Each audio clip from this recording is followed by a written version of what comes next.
السلام علیکم دوستو، ہم اسلام کے ستونوں کے بارے میں آج بات کریں گے۔ تو دوستو، تمام مسلمانوں کو یہ جاننا چاہیے کہ اسلام کے 5 ستون ہیں۔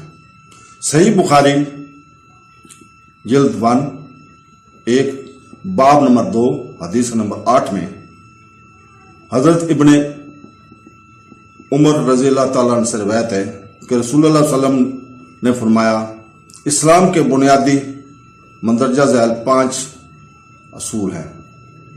نمبر 1، اس بات کی گواہی دینا کہ اللہ کے سوا کوئی عبادت کے لائق نہیں اور محمد صلی اللہ علیہ وسلم اس کے رسول ہیں۔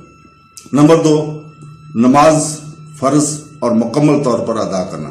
نمبر 3، زکوٰۃ یعنی کہ واجب الصدقہ ادا کرنا۔ نمبر 4، حج کرنا یعنی کہ مکہ کی زیارت کرنا۔ نمبر 5، رمضان کے مہینے میں روزہ رکھنا۔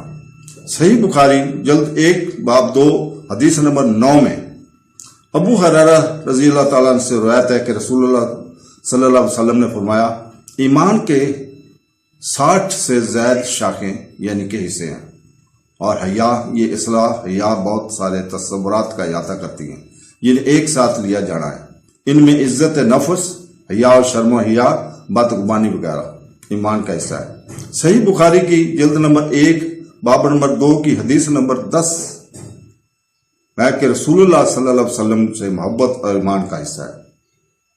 اسی طرح صحیح بخاری کی جلد 1 باب نمبر 2 حدیث نمبر 15 میں حضرت انس رضی اللہ تعالیٰ سے روایت ہے کہ رسول اللہ صلی اللہ علیہ وسلم نے فرمایا، تم میں سے کوئی اس وقت تک مومن نہیں ہو سکتا جب تک کہ وہ مجھے اپنے باپ، اس کی اولاد اور تمام لوگوں سے زیادہ محبوب نہ ہو جائے۔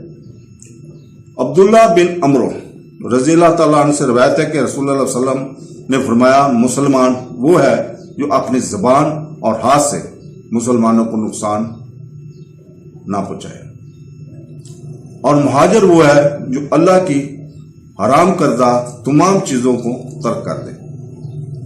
تو دوستو، اللہ تعالیٰ ہمیں قرآن حدیث پڑھنے کی توفیق عطا فرمائے اور اس کے اوپر عمل کرنے کی توفیق عطا فرمائے۔ آمین ثم آمین۔